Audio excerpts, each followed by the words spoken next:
સ્વામિનારાયણં કૃષ્ણં ભક્તિધર્માત્મજં ભુવિં પ્રાદુર્ભૂતમહં વંદે પાતુમ સદ્ધર્મં માશુરા કલૌ ઘોરે પિયદ ભક્તો અષ્ટાંગ યોગ શ્રમં વિના સદ્ય સમાધૌ તદ્ધામં ગોલોકાદી સમીક્ષતે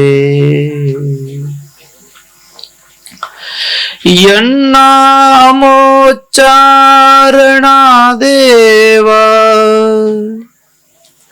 મલ્લુગા કલિશંભવાહ સદ્ય એવ વિનશ્યન્તિ તમીડે ધર્મનંદનમ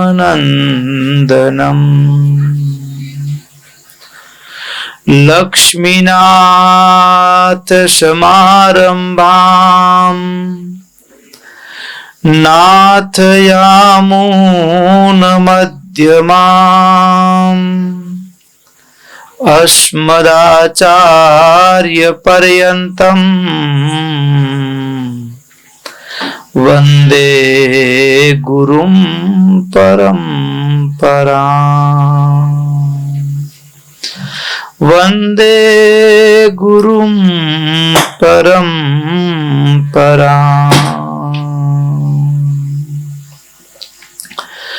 ઓમ નમો વતારિણે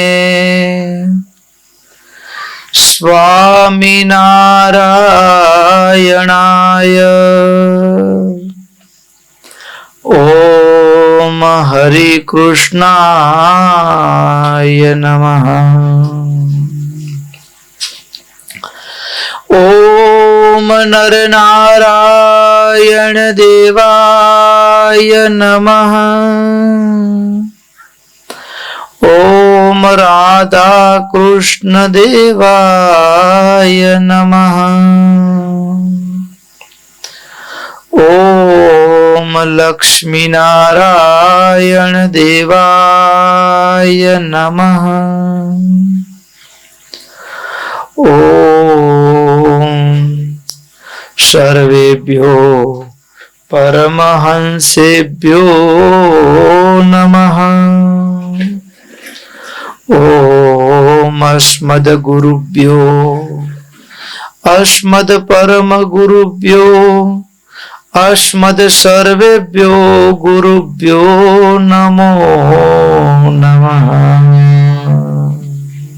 સ્વામિનારાયણ નામ મને વાલું લાગે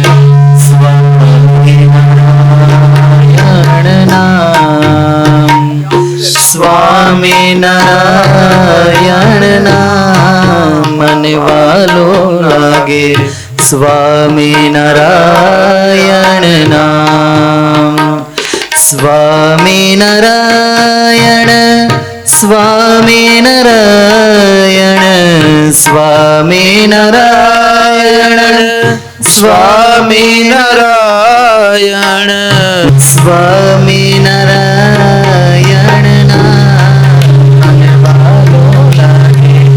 સ્વામિનારાયણ નામ સ્વામિનારાયણ નામ મને વાલો લાગે સ્વામિનારાયણ નામ સ્વામિનારાયણ સ્વામિનારાયણ સ્વામિનારાયણ સ્વામિનારાયણ સ્વામિનારાયણ નામ મને વાલું લાગે સ્વામિનારાયણ નામ સ્વામિનારાયણ નામ મને વાલું લાગે સ્વામિનારાયણ નામ.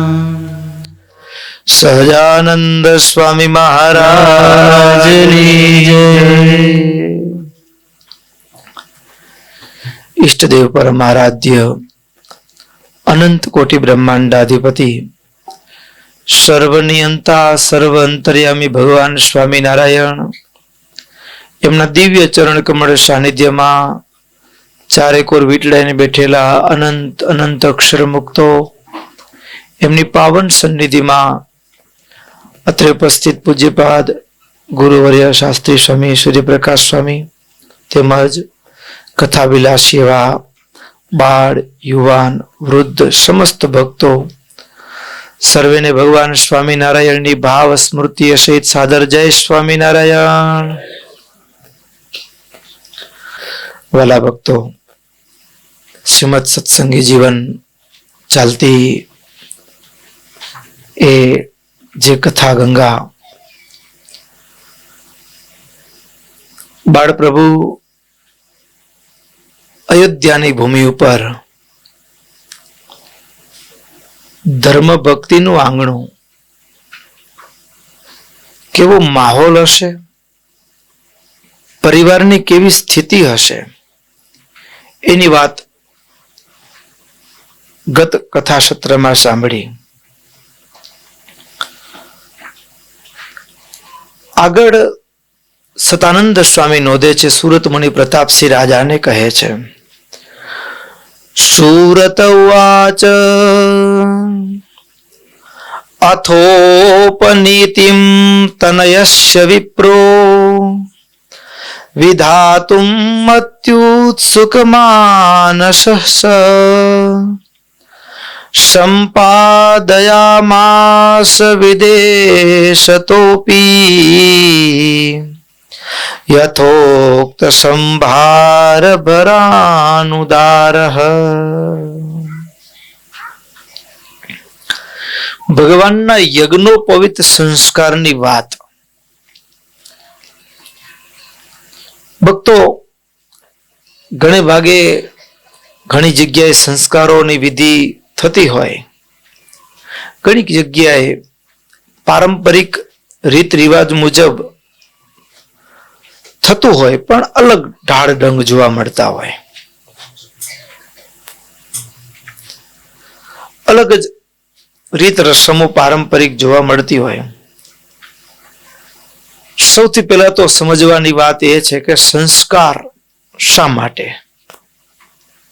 સંસ્કાર શા માટે? એમાં યજ્ઞોપવિત શા માટે? આપણી પરંપરા રહી છે 16 સંસ્કારોની. ભક્તો, ટૂંકમાં સમજીએ તો સંસ્કાર શા માટે એટલે ભક્તો, આ સંસારમાં માનવ દેહ મળ્યા પછી એક માનવ દેહ એવો છે ભક્તો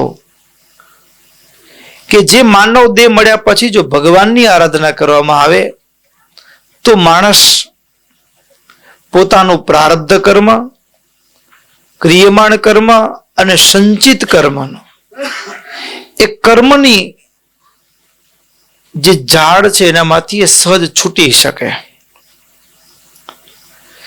તો આ 16 સંસ્કાર છે, માનવ દેહ મળ્યા પછી પ્રારબ્ધ, ક્રિયમાણ અને સંચિત જે કર્મો છે એના ક્ષયની એક પ્રક્રિયા છે. જે કર્મનો ક્ષય થાય તો જીવને મોક્ષની પ્રાપ્તિ થાય.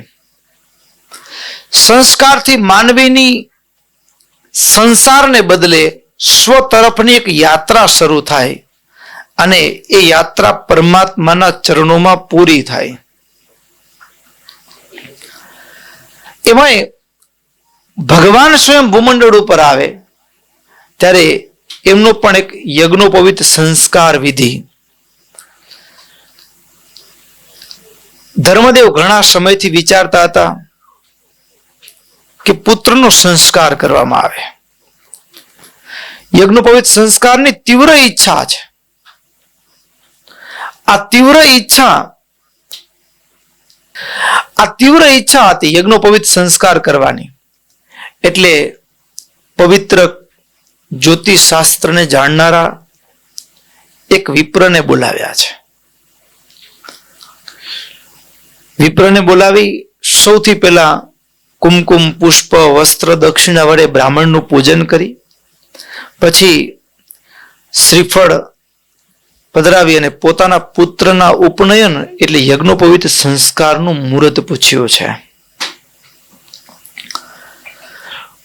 ભક્તો, ધર્મદેવનું આપણે દીકરાના લગ્ન કરવા હોય, કોઈ પ્રસંગ હોય ત્યારે સહજમાં બ્રાહ્મણ પાસે જતા હોઈએ છીએ.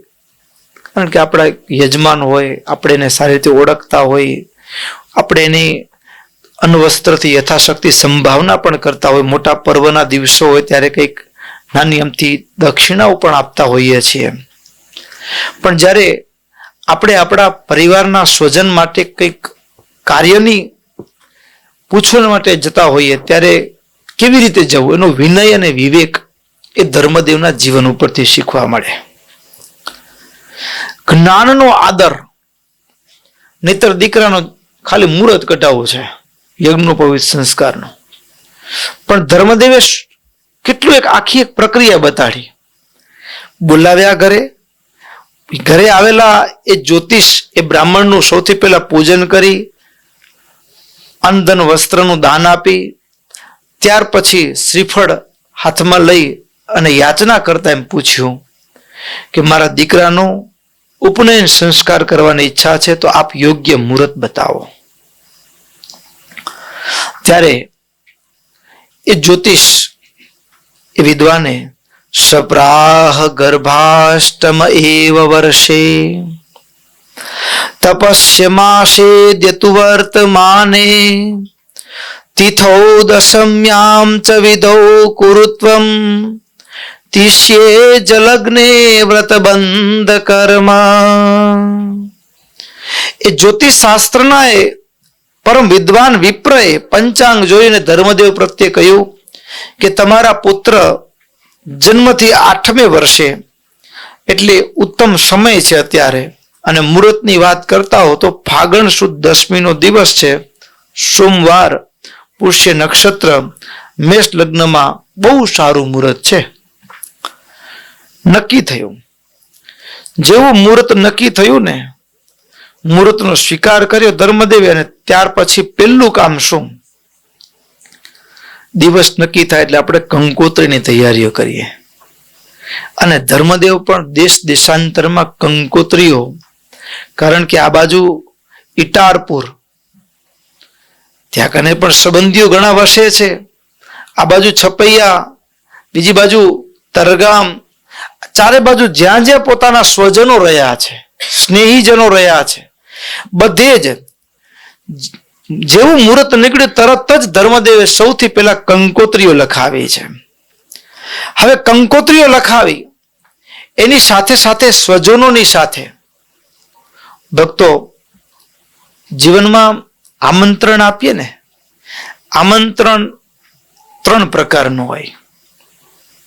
3 ભાવમાં આમંત્રણ અપાય. એક લોહીનો સંબંધ એટલે સ્વજન, પછી સ્વજન એટલે લોહીના સંબંધ સાથે સંકળાયેલી પ્રક્રિયા છે. પછી સ્નેહીજન એટલે એમાં પછી મિત્ર આવી જાય, પછી કેટલાક ધંધાના સંબંધો હોય, પછી લોહીનો સંબંધ નથી પણ પડોશમાં રહે છે, રોજનું મળવાનું છે, હેત છે, તો એ સ્નેહીજન. સ્વજન, સ્નેહીજન અને ત્રીજા નંબરે આત્મજન. સ્વજન, સ્નેહીજન અને આત્મજન. આત્મજન એટલે કોણ? આત્મીયજન એટલે કે જે આત્માના સગા હોય. નથી એની સાથે આપણો કઈ ઘરોબો પ્રસંગ, નથી રોજ મળતા, નથી કોઈ લોહીનો સંબંધ, પણ છતાંય એની ઉપસ્થિતિ આપણા માટે આશીર્વાદ પુરવાર થાય. જેની ઉપસ્થિતિ આપણે જે કાર્યનો આદર કર્યો છે, કાર્યમાં એની ઉપસ્થિતિ એ કંઈક વિશેષ મંગળ પ્રદાન કરનારી હોય. અને એ છે આપણે લગ્ન કરાવીએ ત્યારે બ્રાહ્મણોને બોલાવીએ તો એ આત્મીય જન છે, આત્માના સગા છે, એની સાથે લોહીનો સંબંધ નથી, આમ સીધા રૂપમાં ધંધાકીય કે બીજો કોઈ વ્યવહાર કે કોઈ બીજો સંબંધ નથી, પણ એ આત્મીય જન છે. ભગવાનના ભક્તોને આપણે બોલાવીએ આત્મીય જન છે. તો ધર્મદેવે ત્રણેય પ્રકારના સ્વજન, સ્નેહીજન અને આત્મીયજન એમને કંકોત્રીઓ લખી છે. કંકોત્રીઓ લખી અને કેવી તૈયારી થઈ હશે ભક્તો. સત્સંગી જીવનમાં ભગવાનના જે બાલ્યકાળના જે પ્રસંગો છે, ચરિત્રો છે, પ્રસંગો છે, એને સંક્ષિપ્તથી લખ્યા છે, પણ કેવળ યજ્ઞોપવિત સંસ્કાર માટે એક અધ્યાય છે આખો. બહુ ધામધૂમથી એ યજ્ઞોપવિત સંસ્કાર ભગવાનનો કરવામાં આવ્યો છે. અને એ જ પ્રસંગ જે સતાનંદ સ્વામીએ જે સંસ્કૃતમાં આલેખન કર્યું છે, એ જ પ્રસંગનું આલેખન નિષ્કુળાનંદ સ્વામીએ ભક્ત ચિંતામણીમાં પણ એ જ ભાવમાં. તો કેવી તૈયારી હશે. ધર્મદેવનો માહોલ, એ આંગણાનો માહોલ, સૌથી પહેલા કંકોત્રીઓ અને કેમ ગામો ગામ પહોંચાડી અને પછી સ્વજનો કેવી રીતે આપે, આ મંડપની કેવી તૈયારી, અને એ અદ્ભુત શબ્દો સાંભળીએ. પછી રાજી થઈ માત તાત નિશ્ચય કરીને માની એ વાત મંગાવ્યા સાજ સમાજ ગણા કોઈ વાતની ન રાખી મણા પછી કંકોતરી ગામો ગામ મેલી લખી સર્વેના નામ રૂડી રીતે શણગાર્યા ઘર ચિત્ર વિચિત્ર કર્યા સુંદર રોપ્યા રંગના સ્તંભ તે દ્વાર બાંધ્યા તરિયા તોરણ બાર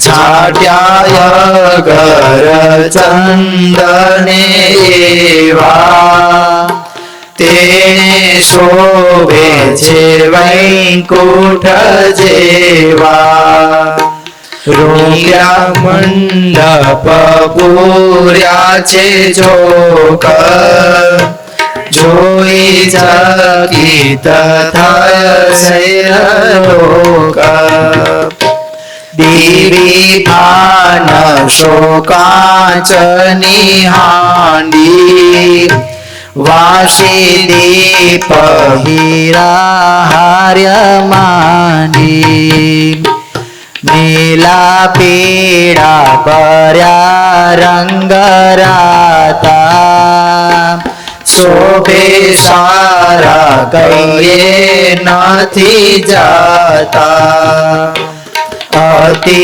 ઉત્સાહે આદર્યો જંગ દેવાયુ પવિત ઉરેયુ મંગ પછી જે જે તેડાવ્યા તા જન તે તો આવ્યા નવમીને ધન રથે વેલ્યને ગાડલા લઈ આવ્યા અશ્વ પર ચડી કાંઈ, રથે વેલાને ગાડલા લઈ, આવ્યા અશ્વ પર ચડી કરી.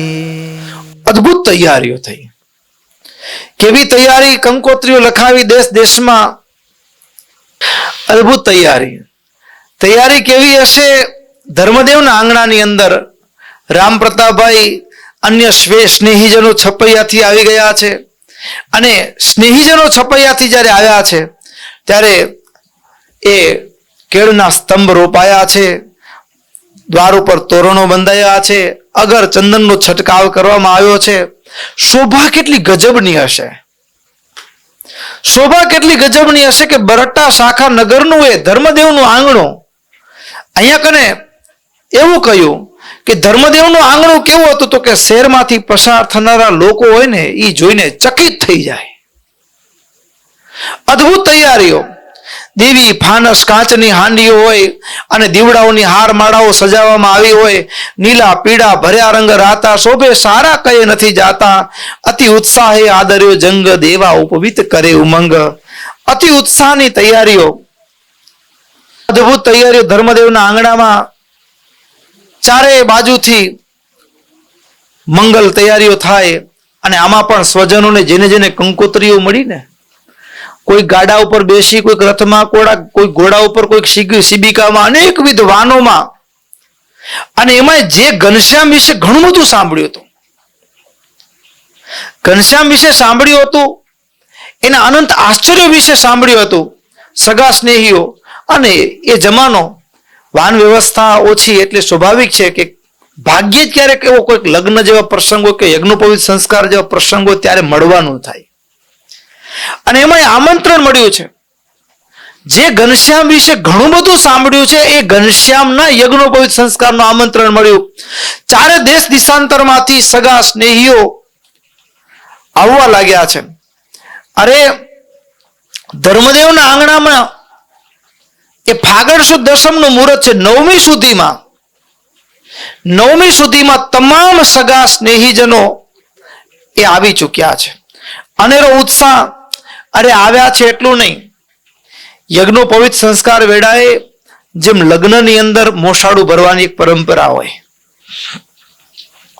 એમ યજ્ઞોપવિત સંસ્કાર વેળાએ પણ એ અરસપરસ એક માંગલિક વસ્તુ પદાર્થોની આપલે થતી હોય, ભેટ સોગાદોની આપલે થતી હોય, એવી પરંપરા. એટલે કેવળ આવ્યા છે એમ નહીં, અરે કેટલી બધી સામગ્રીના ગાડાઓ ભરીને આવ્યા છે. ગાડાઓ ભરીને એ સગા સ્નેહીઓ આવ્યા છે. નવા નવા વસ્ત્રો, આભૂષણો, અનેકવિધ તૈયારીઓ. અને મહોત્સવમાં કે ખામી ન રહી જાય. અને ધર્મદેવ પ્રત્યે બધાને એક લગાવ છે, ઘનશ્યામ પ્રભુ પ્રત્યે અદ્ભુત લગાવ છે. અને એમાં સગા સ્નેહીઓ આવે, પણ ધર્મદેવે બીજી આત્મીય જનોની તૈયારી. એટલે શું તો કે ધર્મદેવે ખાસ જે બ્રાહ્મણો છે, વિદ્વાનો છે, એને દેશ દેશાંતરમાં દૂતો મોકલી અને સદાચારી અને વિદ્વાન બ્રાહ્મણોને બોલાવ્યા છે. આ બ્રાહ્મણોમાં કોઈ 4 વેદના જ્ઞાતા હતા, કોઈ પુરાણોના જ્ઞાતા હતા, કોઈ મીમાંસાના જાણનારા હતા, કોઈ કવિઓ પણ હતા. આવા બધા બ્રાહ્મણો એને ધર્મદેવે આમંત્રણ આપીને બોલાવ્યા છે. ભક્તો, આ પ્રસંગ આપણને એક બહુ માર્મિક ભાવ સૂચવે છે. લગ્નના પ્રસંગો હોય, કોઈ અન્ય સંસ્કારના પ્રસંગો હોય, ત્યારે આપણે બહુ ઝાઝો ખર્ચો કરતા હોઈએ છીએ. કરજો, ભગવાને આપ્યું હોય તો ખર્ચો કરવાનો પ્રસંગોમાં. પણ આ કેટલીક વસ્તુ કેવી હોય કે જે કાર્ય હોય ને, એક મુખ્ય જે ઉત્સવ હોય ને, એનો અનાદર નહીં કરવાનો, એને ગૌણ નહીં બનાવવાનો. એટલે લગ્નનો પ્રસંગ હોય તો લગ્નના વિધિ જે છે ને એને ક્યારે ગૌણ નહીં માનવાની. એટલે આપણને ફોટો પાડવા માટે સમય જોઈતો હોય તો આપણા તૈયાર થવાના સમયમાંથી કાપ મૂકી નહીં કરવાનો, પણ લગ્નની જે શાસ્ત્રીય વિધિ છે એનામાં ક્યારે કાપ ન મૂકવાનો, એનામાં કાપ ન મૂકવાનો. બીજી વસ્તુ, માંગલિક પ્રસંગ હોય ને ત્યારે ભક્તો એક વસ્તુનું ધ્યાન એ રાખવાનું કે માંગલિક પ્રસંગમાં જેના થકી આપણને મળવાનું હોય ને, જેના થકી આપણને મળવાનું હોય એનું સન્માન, એનું સ્વાગત, એનો આદર કરવામાં કંઈ કચાશ નહીં રાખવાની. અત્યારે ઘણી વખત માણસ ક્યાંક ભૂલી જતો હોય, આપણે ભૂલી જતો એવું કેવું વધારે સારું લાગે. કેમ કે પેલું વગાડનારા આવ્યા હોય ને એને આપણે 25-50 હજાર દેતા ખચકાટ ના આવે, પણ બ્રાહ્મણ લગ્ન વિધિ કરાવનારો બ્રાહ્મણ હોય ને એને 2-5 હજાર દક્ષિણા આપવી હોય ને તો 2 દિવસમાં ખાલી 1-2 કલાક આવીને 5 હજાર લઈ ગયા. શું કહીએ આપણે? 1-2 કલાક આવ્યા, સવારના 2 વાર થોડીક વાર આવે, બપોરે થોડીક વાર આવે, સાંજે આવે, લાવો 5,000 રૂપિયા. ભક્તો બ્રાહ્મણ નથી, એ આત્મીય જન છે. સંસ્કાર છે ને એ આખી એક અલગ વસ્તુ છે. જ્યારે આપણને સમજાય ત્યારે એનો આનંદ જુદો હોય, એની અસર આપણા જીવનમાં, આપણા પરિવાર જીવનમાં આખી જુદી હોય. એટલે આત્મીય જન જેની ઉપસ્થિતિ આપણા માટે આશીર્વાદ રૂપ હોય, જેની ઉપસ્થિતિ આપણા માટે આશીર્વાદ રૂપ હોય. વગાડનારા, વાજિંત્રો વગાડનારા આવ્યા હોય કે અન્ય કોઈ લાઇટ સાઉન્ડ મંડપ કે બધી સજધજ કરી હોય એના માટે ખર્ચો કરીએ, એ ભલે જરૂરી છે, એટલો જ જરૂરી છે, પણ એની સાથે જે આત્મીય જન છે ને એનો આદર, આત્મીય જનનો આદર ચૂકાય નહીં, એનું અનુસંધાન રાખવાનું. ધર્મદેવે શાસ્ત્રોના અને ભક્તો માંગલિક પ્રસંગની એક પ્રક્રિયા છે. સગા હોય ને, સગા, દાખલા તરીકે તમારા ઘરનો લગ્નનો પ્રસંગ હોય ને તો કાકા બાપા એ આપણા લોહીના સગા સંબંધીઓ એ શું કરે તો કે સ્નેહીજન અને આત્મીયજન એને આવકાર કરવામાં, એને સન્માન આપવામાં એ સહાયરૂપ બનતા હોય. ધર્મદેવના આંગણામાં આવેલા જે સગાજનો હતા, છપૈયાથી આવેલા, તરગામથી આવેલા, ઇટારપુરથી પણ આવેલા, એ જે બધા હતા એ આ બ્રાહ્મણો એના યથોચિત ઉતારાની વ્યવસ્થા હોય, એના માટે ભોજનની વ્યવસ્થા હોય, એની તમામ વ્યવસ્થાઓ એ સગા સ્નેહીજનો સંભાળે છે. આત્મીયજનો ભક્તો એનો આદર છે ને બહુ મોટું કામ કરતો હોય. અને એમ કરતા કરતા ભક્તો એ કેવી તૈયારીઓ થઈ હશે. અરે એ જે બ્રાહ્મણો શાસ્ત્રના જ્ઞાતા, 4 વેદના જ્ઞાતા, અને જેમ જેમ સમય આવ્યો ને ત્યારે ધર્મદેવ પોતાના કુળના જે સામવેદના જ્ઞાતા કુળ પરંપરાના ગોભીલ, એ ગુહ્યસૂત્રને જાણનારા ગોભીલ મુનિ, એની પાસે ધર્મદેવે હવે વિધિનો પ્રારંભ થયો. વિધિનો પ્રારંભ થયો એટલે 4 દિશાઓમાં મંગલ ધ્વનિ વાગવા લાગ્યા, શરણૈના સુર રેલાયા. બેનો પણ માંગલિક ગીતો ગાતા હતા. માંગલિક ગીતો, બીજી બાજુ અહીંયા વેદઘોષ થતો હોય, પેલી બાજુ બેનો બધા ભેગા બેસીને માંગલિક ગીત ગાતા હશે. નજર સામે દ્રશ્યને જુઓ ભક્તો, ધર્મદેવના આંગણામાં. તમે કદાચ અયોધ્યાની યાત્રાએ ગયા હો અને જે અત્યારે સ્વામિનારાયણ મંદિર છે એ જ જગ્યાએ ધર્મદેવનું ઘર હતું. એ પ્રસંગને જુઓ, નજર સામે દેખાશે. એ આંબલી જુઓ, એ આંબો જુઓ જે આંગણામાં જ અત્યારે ઊભો છે, એ 250 વર્ષની શાખ પૂરે છે. એને મારા પ્રભુના યજ્ઞોપવિત સંસ્કારનું દર્શન એને કર્યું છે. અને આપણે પણ એ આંગણાને માણીએ અને કેવો માહોલ હશે, યજ્ઞોપવિત સંસ્કાર વેળાય અને બેનો માંગલિક ગીતો ગાતા હશે. કેવા ગીતો ગવાતા હશે! અદ્ભુત પ્રેમાનંદ સ્વામીના એ શબ્દો છે, આનંદ આપી દે. કેવા એ માંગલિક ગીતો હશે! મોરે મંદિર યાજ બધાઈ, આવો મંગલ માઈ રે.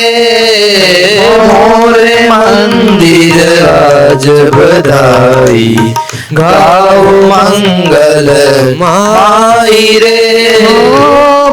बाजे बाजा बहुत बात के बाजे बाजा बहुत बात के ढोल नौबत आई रे मोर मंदिर आज बधाई गाओ मंगल माई रे मोती चौक पुरावो गावो सब सुहागनी आई रे मोती चौक पुरावो गावो सब सुहागनी आई रे करो मनोरथ मन को पूरो करो मनोरथ मन को पूरो निरखो श्याम सुख दाई रे मोरे मंदिर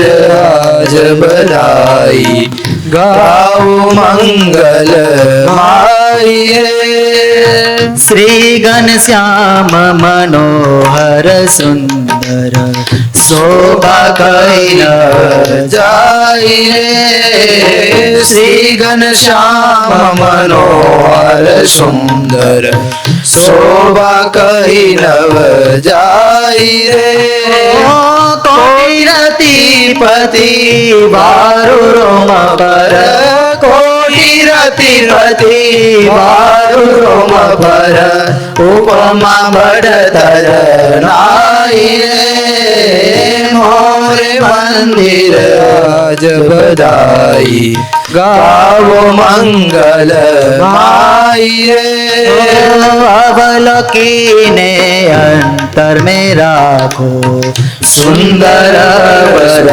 आई रे अवलोकी अंतर में राखो सुंदर वर सुर आई रे प्रेमानंद भयो गुरु तार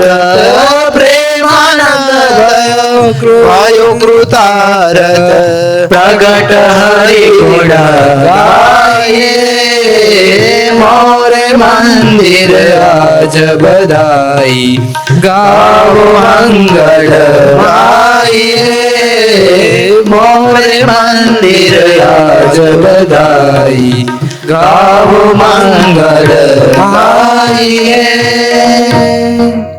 અદ્ભુત ભક્તો તૈયારી બેનો મંગલ ગીતો ગાય આ બાજુ વિધિનો શરૂઆત થઈ વેદોનો ઘોષ થાય એમાં પણ યજ્ઞોપવિત સંસ્કારની શરૂઆત થઈ ને સૌથી પહેલા ભક્તો એ જેનો યજ્ઞોપવિત સંસ્કાર થતો હોય ને એને 3 કૃચ્છ્રવત કરવાના હોય ચાંદ્રાયણ 3 કૃચ્છ્રવત કરવાના હોય એટલે યજ્ઞોપવિત સંસ્કારની પાત્રતા માટે હવે ઘનશ્યામ પ્રભુના એ 3 ઉપવિત કૃચ્છ્રવ્રત કરવાના હોય તપ્ત કૃચ્છ્રવ્રત તો એના બદલામાં 3 ગાયોનું દાન એ ધર્મદેવે બ્રાહ્મણોને આપ્યું. પછી વાત આગળ વધી. હવે બાળક હોય બાળકમાં સ્વાભાવિક 3 પ્રકૃતિ હોય. કઈ પ્રકૃતિ? તો કે ઈચ્છા અનુસાર ફરવું, ઈચ્છા અનુસાર ખાવું અને ઈચ્છા અનુસાર બોલવું. મન ફાવે એમ બાળક કરે. તો હવે બાળકની જે આ પ્રકૃતિ છે એનો જે દોષ છે એટલે કામાચાર, કામભક્ષણ અને કામવાદ. તો આ યજ્ઞોપવિત સંસ્કાર પહેલા આ 3 સ્વભાવ એની નિવૃત્તિ માટે યજ્ઞોપવિત સંસ્કાર થયા પછી મન ફાવે એમ ફરી ન શકાય શાસ્ત્રની મુજબ. હવે પછીની યજ્ઞોપવિત સંસ્કાર પહેલાનું જીવન, યજ્ઞોપવિત સંસ્કાર પછીનું જીવન બદલાઈ જાય.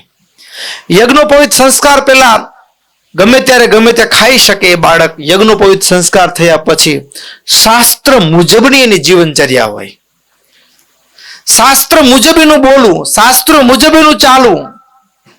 તો આનાથી પહેલા બાળકની જે સ્વાભાવિક પ્રકૃતિ છે મન ફાવે એમ બોલવું, મન ફાવે એમ ખાવું, મન ફાવે એમ ફરવું, એની નિવૃત્તિ માટે શું? તો એના માટે બીજા 3 કૃચ્છ્રવ્રત કરવાના હોય. તો એના બદલામાં એક કૃચ્છ્રવ્રતના બદલામાં ધર્મદેવે બીજી 3 ગાયોનું દાન બ્રાહ્મણોને આપ્યું. શાસ્ત્રોમાં સાંકેતિક ભાવ લખાયા હોય છે. બીજી 3 ગાયોનું દાન ધર્મદેવે તત્કાળ કર્યું અને પછી ઘનશ્યામ પ્રભુ યજ્ઞોપવિત સંસ્કાર માટે પાત્ર ઠર્યા. યજ્ઞોપવિત સંસ્કાર માટે એ યોગ્યતા પ્રાપ્તિ માટે 3 ગાયોનું દાન ધર્મદેવે 2 વખત કર્યું.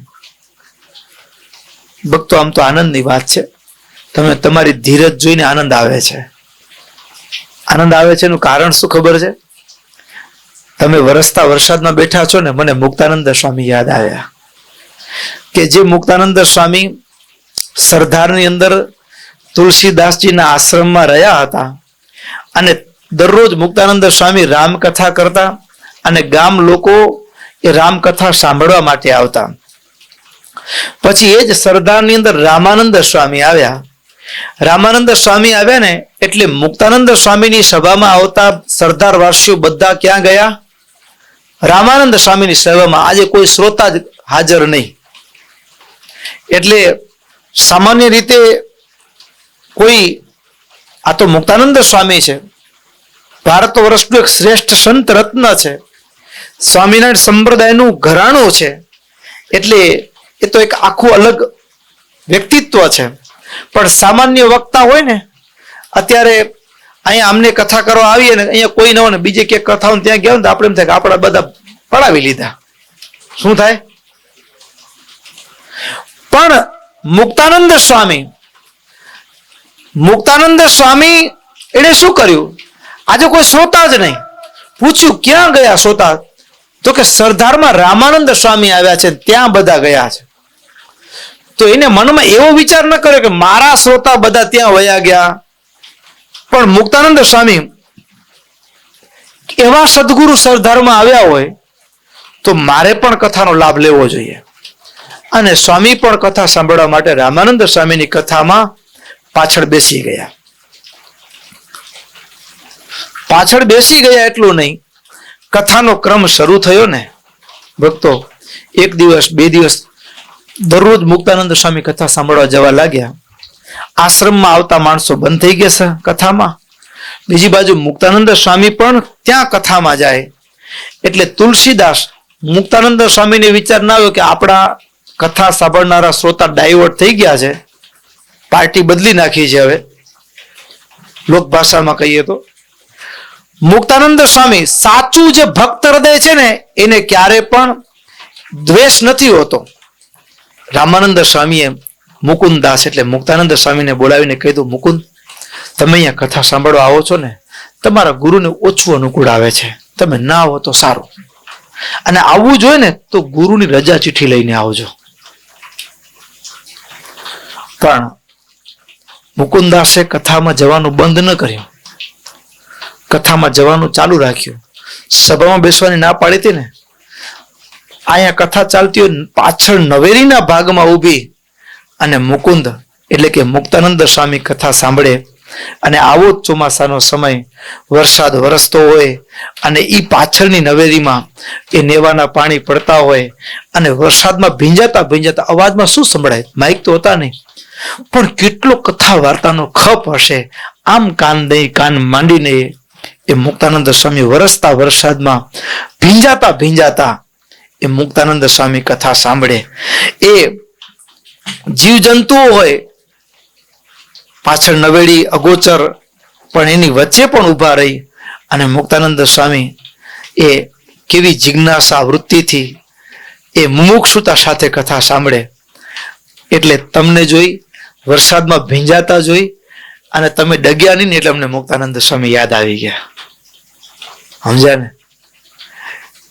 તમારો ખપ અને ભક્તો, આ ખપ જ છે ને એ જ મોક્ષ માટેનો ખપ, એ જ આપણને ભગવાન સુધી લઈ જશે. હો, બાકી પ્રકૃતિના ઝંઝાવાતોથી ડરી અને આપણે આપણા દૈનિક કર્મ, આપણા ભજન, આપણા નિત્ય આરાધનાના કર્મમાં ફેરફાર આવે ને તો હજી ક્યાંક કાચું હોય એવું લાગે. પણ અહીંયા ખૂબ આનંદ થયો. ભક્તો, વાત કરીએ ભગવાનના યજ્ઞોપવિત સંસ્કારની. ભક્તો, ક્રમ સાંભળશું ને તો તમને મજા આવશે. કેવી તૈયારી હશે? નજર સામે ચિત્ર દેખાશે. સૌથી પહેલા યજ્ઞના કર્મની અંદર, યજ્ઞોપવિત સંસ્કારના આખા વિધિની અંદર માતૃપૂજન, નાંદીશાદ, પુણ્ય વાચન કર્મ, પછી 9 ગ્રહોની એનું શાંતિ કર્મ થાય, એનું પૂજન થયું. પછી બ્રાહ્મણોને સારા સારા જે ભોજનોથી તૃપ્ત કર્યા, અને આટલું 9મીના દિવસે, આગળના દિવસે થયું. હવે બીજા દિવસે 10મનું જે મુહૂર્ત હતું, મૂળ યજ્ઞોપવિત સંસ્કાર, ત્યારે સૌથી પહેલા 10મીના સુપ્રભાતે અદ્ભુત એક વેદિકાની રચના કરી અને યજ્ઞ અગ્નિનું સ્થાપન કરવામાં આવ્યું. અગ્નિનું સ્થાપન, એમાં પણ ધર્મદેવ પોતે સામવેદના જાણનારા છે, પોતાની કુળ પરંપરાને જાણનારા છે, કૌથુમી શાખા, સમસ્ત એ કર્મ માર્ગના જ્ઞાતા એવા સંસ્કારોના જાણનારા બ્રાહ્મણ પાસે એ આગળનો ક્રિયાકલાપ શરૂ થયો. અને એમાં સૌથી પહેલા ધર્મદેવે ભક્તો ઘનશ્યામ પ્રભુને સ્નાન કરાવ્યું છે. જો નજર સામે આમ બધા ભક્તો, સગા સ્નેહીઓ બેઠા હોય, એની વચ્ચે સંસ્કાર થતા હોય, બધાની નજર ઘનશ્યામ પ્રભુ ઉપર છે. સૌથી પહેલા ધર્મદેવે આંગણામાં જુઓ, એ અયોધ્યાના એક ઘરના આંગણામાં કૂવો છે, કૂવામાંથી પાણી સિંચીને એ યજ્ઞમાં પવિત્ર કરવામાં આવેલું, તીર્થોનું આહવાન કરવામાં આવેલા એ જળથી પ્રથમ ભગવાનને સ્નાન કરાવ્યું. ત્યાર પછી બાળ ઘનશ્યામ, જેનો ઉત્સવ છે, ભગવાનને ભોજન કરવામાં આવ્યું. ભોજન કરાવી લીધા પછી સૌથી પહેલા ભગવાનના કેશ ઉતારવામાં આવ્યા છે, એટલે મુંડન કરવામાં આવ્યું. મુંડન કર્યા પછી ફરીવાર સ્નાન કરાવી અને ભક્તિ માતાએ ઘનશ્યામ પ્રભુને શણગાર્યા છે. ભક્તિ માતાએ ઘનશ્યામ પ્રભુને શણગાર્યા છે. અને ત્યાર પછી જે યજ્ઞ મંડપ છે, યજ્ઞ કુંડ છે, યજ્ઞ વેદી છે, એની ધર્મદેવની બાજુમાં એ ઘનશ્યામ પ્રભુને બેસાડવામાં આવ્યા છે. ને વિધિ શરૂ થયો.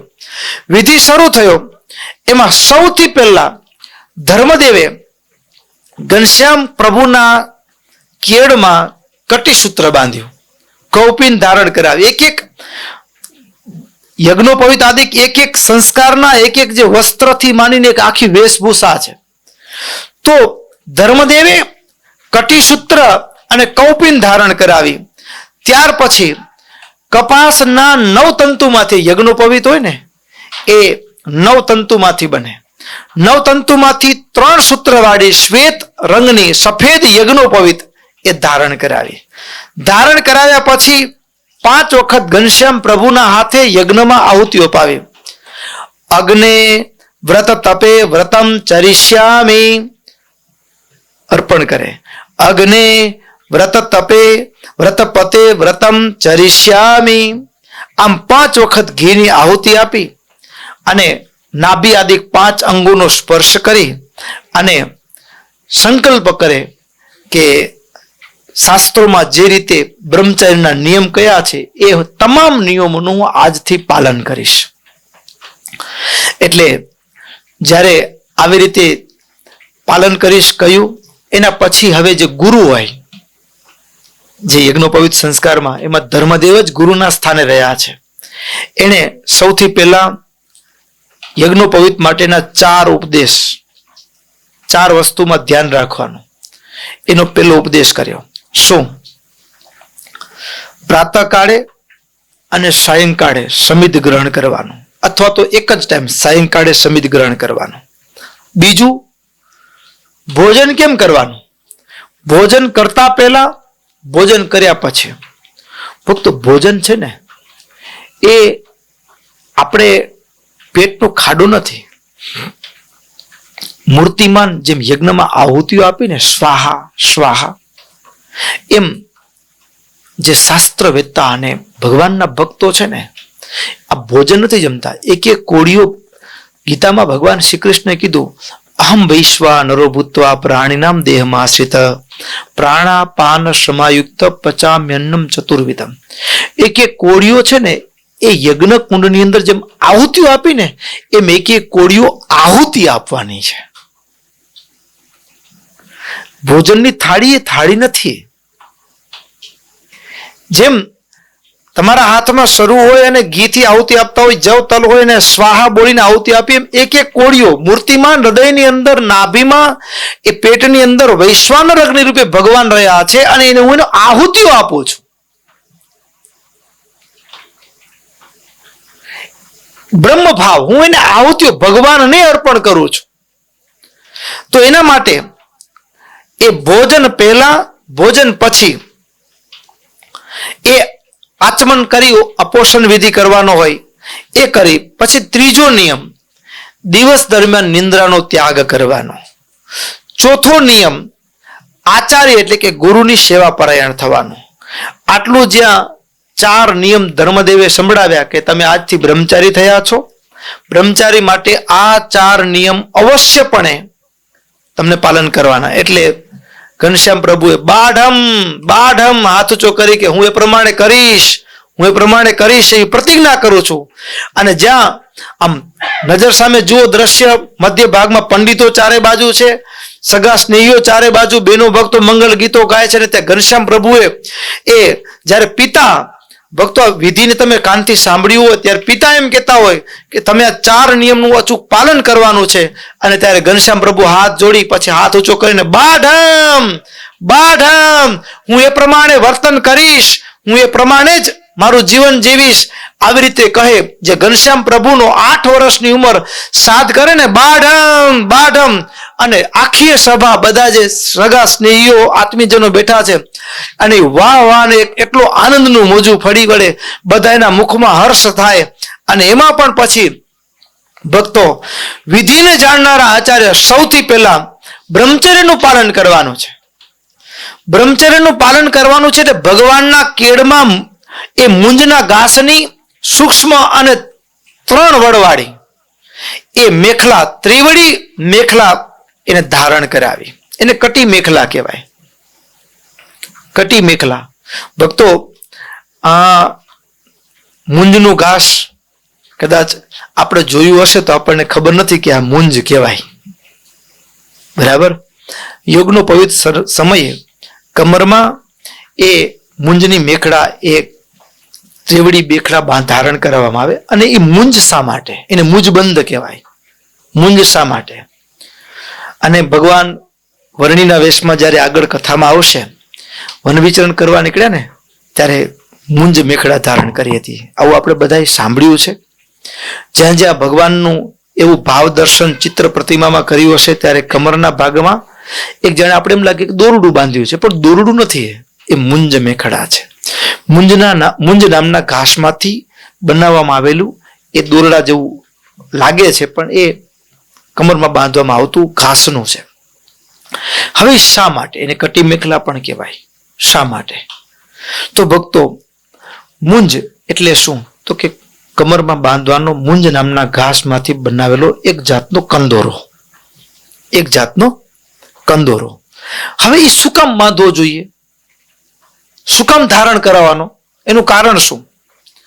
તો ભક્તો બળવો દોડવાનો સમય થાય એના પહેલા હવે યજ્ઞોપવિત સંસ્કાર છે ને એ શું છે? તો કે જ્ઞાન પ્રાપ્તિ માટેની એક પહેલું પગથિયું છે. ત્યાંથી જીવનમાં એક યજ્ઞોપવિત સંસ્કાર થયા પછી એને જ્ઞાન પ્રાપ્તિનો પૂર્ણ અધિકાર, વેદ શાસ્ત્ર આદિના અધ્યયનનો અધિકાર પ્રાપ્ત થાય. બ્રહ્મચર્યાશ્રમનો પ્રારંભનો એક ભાગ છે. તો જ્યારે બ્રહ્મચર્યાશ્રમનું પાલન કરવું છે, બ્રહ્મચર્ય જ્યારે અક્ષુણ રાખવું છે, તો એના માટે સહાયક ઉપકરણો જોઈએ. તો મુંજ નામનું જે ઘાસ છે એ ઘાસ એ કેવું છે? તો કે દરેક વનસ્પતિ, દરેક ઝાડ પાડ બધાના ગુણો ભિન્ન છે. લીમડો ખાડો છે ને, બરાબર. વળી બીજું ઘાસ હોય તો એના ઘાસનો ગુણ જુદો હોય. કોઈક મીઠું ઘાસ હોય, કોઈ ખારું હોય, કોઈ ખાટું હોય. તો મુંજ નામનું જે ઘાસ છે એનામાં સ્વાભાવિક એવો ગુણ છે કે જે ઘાસ એ ભક્તો વીર્યનું સ્ખલન ન થવા દે અને દિવસે દિવસે એ ઘાસ શરીર ઉપર એનો સ્પર્શ હોય એના માત્રથી દિન પ્રતિદિન ઓજસ વધતું રહે. અને એટલા માટે સ્વપ્ન દોષ કે જે હવે બ્રહ્મચર્યનું ધારણ કરી અને વેદ અધ્યયન કરવાનું છે, વિદ્યા ઉપાર્જન કરવાની છે, તો એના માટે આ કમરમાં બાંધેલી મુંજની મેખડા એક ઔષધ રૂપ પુરવાર થતી હોય, એનું સહાયક પરિબળ છે મુંજ મેખડા. અને ધાતુ સ્તંભનનો એનામાં સ્વાભાવિક આયુર્વેદ પ્રમાણે એનામાં ગુણ રહ્યો છે. અને જે બ્રહ્મચર્ય પાલનમાં એ બ્રહ્મચારીને મુખ્ય મદદરૂપ પુરવાર થાય છે. એટલા માટે આગ્રહપૂર્વક બ્રહ્મચારી લોકો, અને કેવળ યજ્ઞોપવિત સમયે નહીં, ભારતીય પરંપરાની અંદર ઘણા બધા મોટી ઉંમર થયેલી એવા બ્રહ્મચારીઓ અને સંન્યાસીઓ પણ કમરમાં એ મુંજની મેખડા બાંધતા હોય છે, મુંજની મેખડા. અને ત્યાર પછી ભક્તો જ્યારે વિધિ આગળ થયો, અગ્નિકુંડના ઉત્તર ભાગમાં તેમજ ઉત્તર દિશા તરફ અગ્રભાગમાં દર્ભના આસન ઉપર બેઠેલા ધર્મદેવ અને પશ્ચિમ મુખે દર્ભના આસન ઉપર બેઠેલા પુત્ર રૂપે રહેલા હરિને બ્રાહ્મણોએ સૌથી પહેલા ગાયત્રી મંત્રનો ઉપદેશ આપ્યો છે. ગાયત્રી મંત્રનો ઉપદેશ આપ્યો, જ્યાં કર્ણમાં ગાયત્રી મંત્રનો ઉપદેશ આપ્યો ને, અને ત્યારે શરણાઈના સુર લયા, આખી સભાની અંદર જયકારનો નાદ થયો. બોલો ઘનશ્યામ મહારાજની. અદ્ભુત ગાયત્રી મંત્રનો ઉપદેશ આપ્યા પછી ગુરુના રૂપમાં, પિતા ક્યારે ગુરુ ન હોઈ શકે, પણ ભક્તો એક આ અદ્ભુત ઐતિહાસિક ઘટના છે. સ્વયં ધર્મદેવ ગુરુ રૂપે રહ્યા છે, અને પુત્ર રૂપે રહેલા, શિષ્ય રૂપે રહેલા ભગવાનને હરિને એ બ્રહ્મ નામના ખાખરાના વૃક્ષમાંથી બનાવેલો પોતાની જેટલી હાઈટ હોય ને, મસ્તક પર્યંતનો પલાસનો દંડ, દંડની હાઈટ હોય, હા, એ દંડ એટલો જ પોતાની જેટલી હાઈટ હોય એના આધારે એને દંડ આપવામાં આવે. તો મસ્તક પર્યંત લાંબો એ પલાસનો દંડ એ શ્રુશ્રવસ ઇત્યાદિ મંત્રોના ઉચ્ચારણ દ્વારા ધારણ કરાવ્યો. ત્યાર પછી હવે એનાથી આગળ મિત્રસ્ય આદિ ઇત્યાદિ મંત્રોના ઉચ્ચારણ સાથે ઉત્તરીય વસ્ત્રના સ્થાને મૃગચર્મ ધારણ કરાવ્યું. અને સંધ્યા વંદન કર્મની શિક્ષા, એને સંધ્યા બ્રાહ્મણો કરે છે એ કેવી રીતે કરવું એની શિક્ષા આપી. હવે જ્યારે ઘનશ્યામ પ્રભુને પ્રથમ ગાયત્રી મંત્રની દીક્ષા મળી, ઉપવિત સંસ્કાર થયો છે, હવે આજથી એને સંધ્યા કર્મ કરવાનું હોય. તો સંધ્યા કર્મ કરવા માટે ક્યારથી શરૂ કરવાનું? જેમ કે છોકરાઓ પૂછતા હોય, પેટી આપીએ પૂજાની પેટી, એટલે ક્યારે પૂજા ચાલુ કરું સ્વામી, એવું પૂછે ને. તો ઘનશ્યામ પ્રભુએ સભાની અંદર એ બ્રાહ્મણોને પૂછ્યું કે સંધ્યા કર્મ ક્યારથી શરૂ કરવું? ત્રિકાળ સંધ્યા, સવારે, બપોરે ને સાંજે 3 સમય સંધ્યા થાય. ક્યારે શરૂ કરવું? એટલે ત્યાં બેઠેલા જે વિપ્રો હતા ને, એમાં એક મીઠો સંવાદ થાય. મીઠો સંવાદ થાય. એમાં કેટલાક વિપ્રો જેમ ચર્ચાના રૂપમાં, કેટલાક એમ કે ના, સવારની પહેલી સંધ્યા એટલે સવારથી ચાલુ થવી જોઈએ. કેટલાકે કીધું કે મધ્યાહન સંધ્યાથી આરંભ કરવામાં આવે. કેટલાકે કીધું કે સાયં સંધ્યાથી સંધ્યાની શરૂઆત કરો. હવે આવી રીતે ભિન્ન ભિન્ન નિર્ણયો ચાલતા હતા. એટલે જો સવારથી કરવાનું હોય તો એનો મતલબ કે આજે દસમના દિવસે ને બીજે દિવસે સવારથી ચાલુ કરવાનું, બરાબર. અને યજ્ઞોપવિત સંસ્કાર તો આજના દિવસે થઈ ગયો છે, તો એના પછી બપોર અને સાંજનો સમય હકીકતમાં સંધ્યા વિનાનો જવો જોઈએ નહીં, બરાબર. એટલે ધર્મદેવ એ મીઠો જે સંવાદ ચાલતો હતો એમાં એક મધ્યસ્થી તરીકે ઊભા થઈને કીધું કે, મધ્યસ્થી તરીકે નિર્ણય આપ્યો કે આ હરિને મધ્યાહન સંધ્યાથી જ આરંભ કરવો. એટલે મધ્યાહન સમય પેલા યજ્ઞોપવિત સંસ્કાર પૂરો થાય તો એને પેલી સંધ્યા બપોરના ટાણાથી જ્યારથી મળી ત્યારથી જ ચાલુ કરી દેવાનું. પછીના ક્રમમાં બપોર થયો તો બપોરથી, સાંજ પડી ગયો તો સાંજથી, જ્યારે મળ્યું ત્યારથી સ્ટાર્ટ કરી દેવાનું નક્કી થયું. પછી ધર્મદેવ સ્વયં હવે શિષ્યના રૂપમાં રહેલા પુત્રને યજ્ઞોપવિત સંસ્કાર થયા પછી કયા કયા નિયમોનું તારું જીવન કેવું હોવું જોઈએ, એ યજ્ઞોપવિત સંસ્કાર થયેલા જે વિપ્ર છે એનું જીવન, બીજનું કેવું જીવન હોવું જોઈએ. પાપ કર્મ નહીં કરવાનું, ગુરુના વચનમાં વિશ્વાસ રાખવાનો, ક્યારે ક્રોધ ન કરવો, સ્ત્રીઓથી 8 પ્રકારે અળગા રહેવું, બ્રહ્મચર્યનું પાલન કરવું, ગ્રામ્ય વાર્તા કરવી નહીં, આવી રીતે પગમાં પગરખા પહેરવા નહીં, ઘણા બધા જે શાસ્ત્રના મર્યાદાઓ છે એ તમામ આહાર વિહારના નિયમો સંભળાવ્યા. અને પછી દરરોજ જે કર્મ કરવાનું છે, બધાની વચ્ચે જાહેરમાં કહેવાનું છો. ધર્મદેવ દીકરાના શિષ્યના રૂપમાં કહે છે આજે. કૌપિન, કટિસૂત્ર, મેખલા, યજ્ઞોપવિત, દંડ, કમંડલુ, મૃગચર્મ, ભિક્ષાપાત્ર, આટલી જે વસ્તુ છે એ બ્રહ્મચારીએ નિત્ય પ્રત્યે ધારવી. સ્નાન, સંધ્યા, ગાયત્રીનો જપ, હોમ, વૈશ્વદેવ અને સ્વાધ્યાય તથા દેવતા અને પિતૃઓનું તર્પણ, આ પણ એ નિત્ય કરવાનું. એટલું જ નહીં, એની સાથોસાથ વિષ્ણુનું પૂજન એટલે ભગવાનનું પૂજન અને 9 પ્રકારની ભક્તિ. આટલું બ્રહ્મચર્ય યજ્ઞોપવિત સંસ્કાર થયા પછી બ્રહ્મચારીએ અવશ્ય કરવું. જ્યારે આટલું કીધું ને એટલે ફરીવાર એવં હિ તાતેન સુબોધિતોસૌ સ્વેચ્છા બટુસ્તમ હરિરાહ બાઢમ. ફરીવાર હરિએ ઘનશ્યામ પ્રભુએ બાઢમ હું એ પ્રમાણે વર્તીશ એ પ્રતિજ્ઞા કરું છું. આવી રીતે ભગવાન બોલ્યા.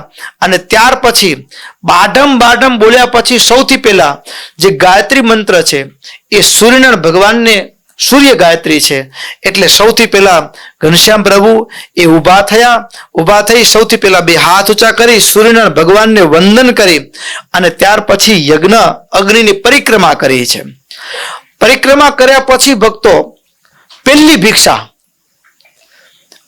ભિક્ષા એ હવે ઘનશ્યામ પ્રભુ નાનકડી અમથી ધોતકી પહેરી છે. જુઓ, સંસ્કાર થયો છે, મુંડન થયું છે, હાથમાં દંડ છે, બરાબર ને, બાલ સંન્યાસી કેવા છે, બરાબર.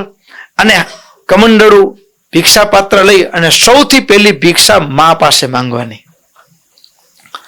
અને ઘણી જગ્યાએ પરંપરાઓમાં એવું હોય કે લગ્નના સમયે યજ્ઞોપવિત સંસ્કાર આપે. લગ્નના સમયે યજ્ઞોપવિત સંસ્કાર કરે ને તો પછી સાસુ પાસે પેલી ભિક્ષા માંગવાની હોય. હા, તો સાસુ પાસે માંગવાની.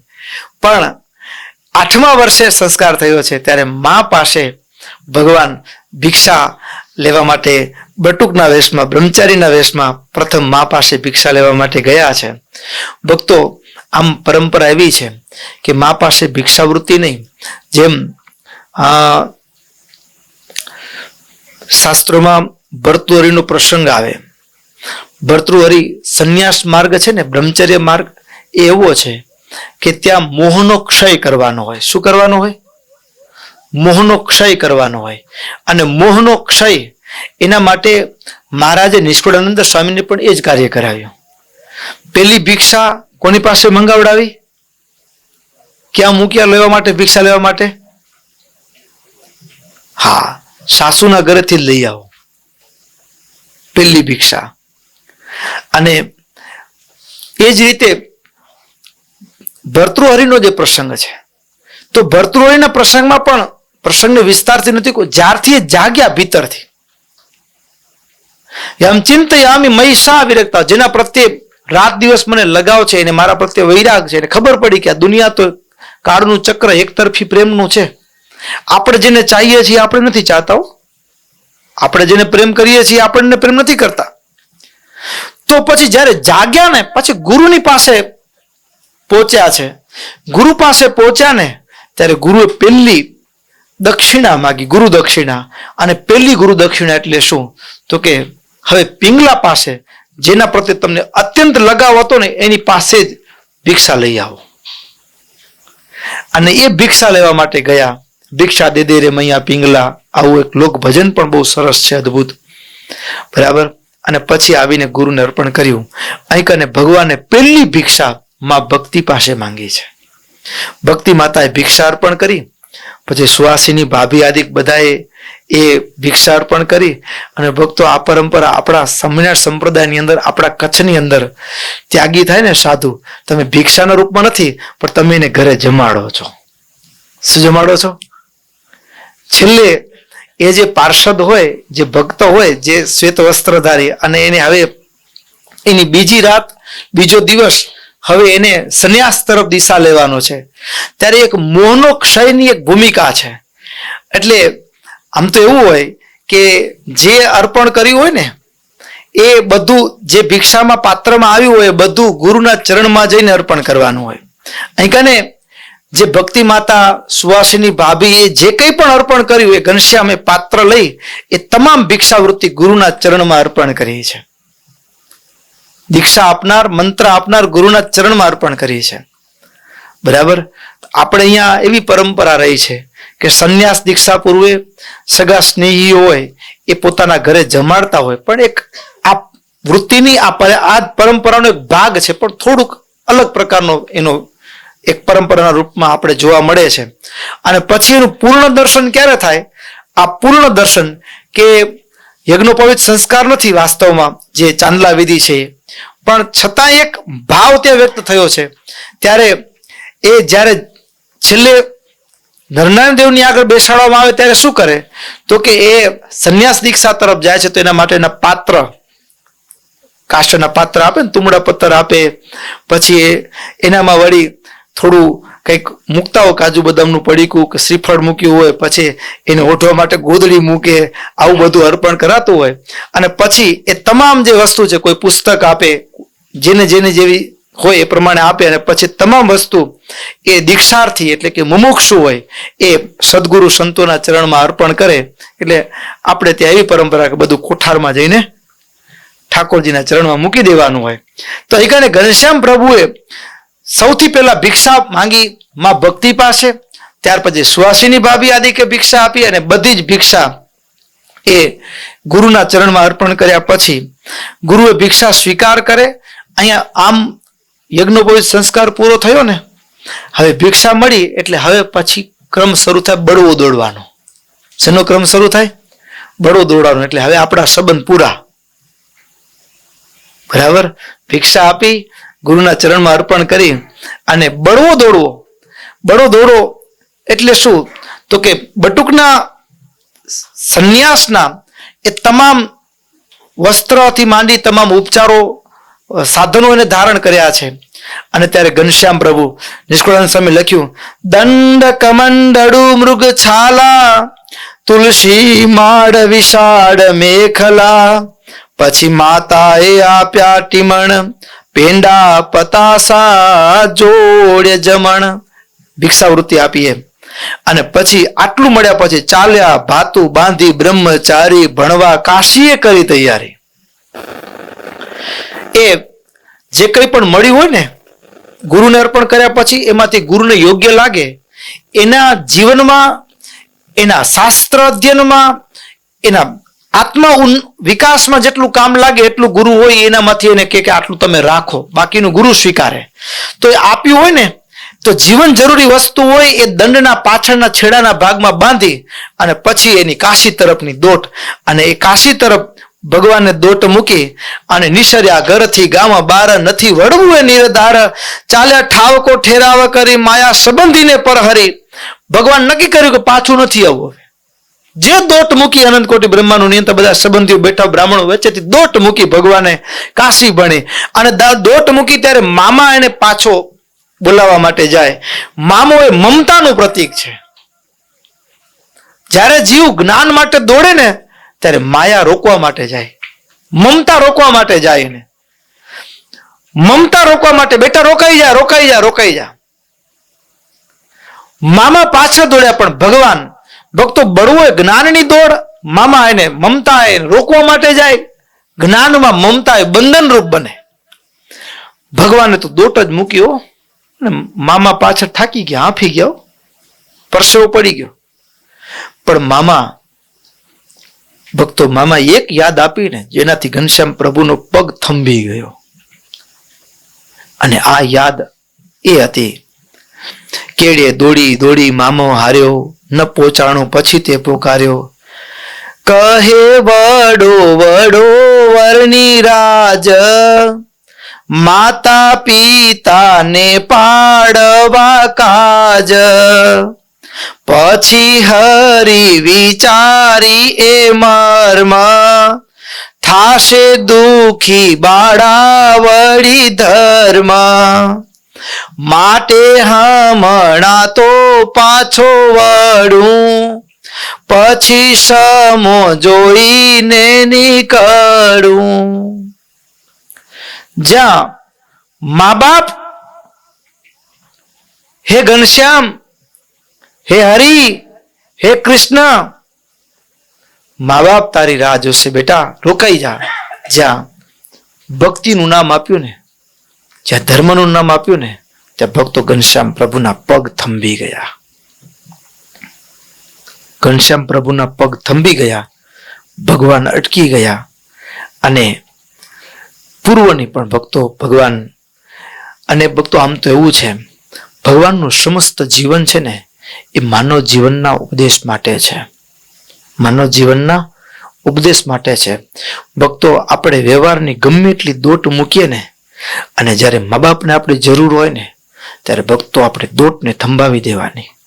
મા બાપ બીમાર હોય ને, આપણે કદાચ કરોડ રૂપિયાનો સોદો થવાનો હોય ને, દોટ મૂકતા હોય પૈસાને જવાનું હોય ને, તો ભક્તો એ કરોડ રૂપિયાને જતા કરવાના. પેલી મા બાપની સેવામાં ઉપસ્થિતિ આપણી જરૂરી છે.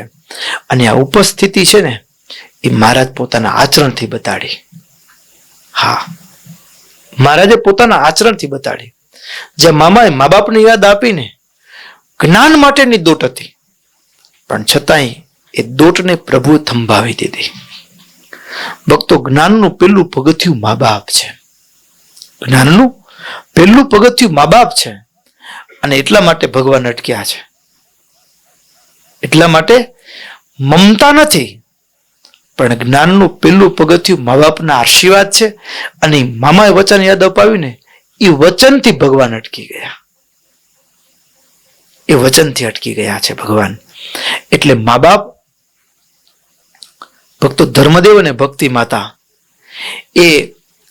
એની યાદ એ ઘનશ્યામ પ્રભુને રોક્યા છે. અને ત્યારથી પછી ભગવાન પાછા વળ્યા. બધા બ્રાહ્મણોને ધર્મદેવે હર્ષોલ્લાસપૂર્વક ભારે ભારે દક્ષિણાઓ આપી.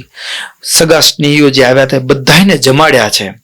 પણ જે આખો ઉત્સવ સંપન્ન થયો અને પરસ્પર પેરામણીઓ ભેટ સોગાદો લાવ્યા હોય, દાગીના આપે સગા સ્નેહીઓ, તેના અરસપરસ જે ભેટ સોગાદો આપવાની હતી એ બધું કાર્ય સંપન્ન થયો છે. ધર્મદેવ પણ સગા સ્નેહીઓને ભેટ આપી છે. સગા સ્નેહીઓ લાવ્યા હતા ધર્મદેવને આપી છે. આપણે જેને પેરામણી કહેતા હોઈએ, અરસપરસ, એ બધું થયું છે. અને ત્યાર પછી ભગવાનનો વેદ અધ્યયનનો અભ્યાસ શરૂ થયો છે. ભક્તો આગળની કથા, એટલે આમ તો એવું છે કે ભગવાનનો યજ્ઞોપવિત સંસ્કાર થયા પછી ભગવાનના 11 વર્ષ છપ્પૈયા અને અયોધ્યાની ભૂમિ પર રહ્યા ને, એમાં યજ્ઞોપવિત સંસ્કાર થયા પહેલાનું જીવન આખું અલગ છે, યજ્ઞોપવિત સંસ્કાર થયા પછીનું જીવન અલગ છે આખું. બરાબર? યજ્ઞોપવિત થયા પહેલા એ જ ઘનશ્યામ પ્રભુ, ભાભી ભાભી ભૂખ લાગી છે, જલ્દી લાવો જલ્દી લાવો. આમ દોડતા દોડતા બજારમાંથી આવે ઘનશ્યામ પ્રભુ, ભાભી પાસે જમવાનું માગે. ભાભી મને આવીને ઉભા રહે હાથ ઊંચા કરીને, ભાભી મારા પગ દોડાવો. કાદવવાળા પગ થયા હોય અને ગંગા જડિયા કુવા પાસે આવીને ભગવાન ઉભા રહી જાય. અને એ જ ભગવાન યજ્ઞોપવિત સંસ્કાર થયા પછી ભક્તો દરરોજ સવારે બ્રહ્મ મુહૂર્તમાં જાગે, સરયુમાં સ્નાન કરવા જાય, કોઈની સાથે બોલે નહીં. ઘરમાં એક સાદડી ઉપર, ઘાસની સાદડી ઉપર બેસી શાસ્ત્ર અધ્યયન કરે. અને શાસ્ત્ર અધ્યયન કરે ને, શાસ્ત્રમાંથી પંચરત્નનો ગુટકો તૈયાર કરે. જમવાના પાત્રમાં જે આવ્યું હોય એ પણ ગળ્યું ચીકડું સાદું એવું નહીં, સાદું ભોજન જમે. એમાં પણ પોષ ભરીને ક્યારે બીજી વખત માંગવું નહીં, સાવ થોડું અલ્પ જમે. અને પછીનો જે ક્રમ છે ને એ આખો જિંદગીનો, એ ઘનશ્યામ પ્રભુના જે 3 વર્ષ એ આખા બદલાયેલા છે.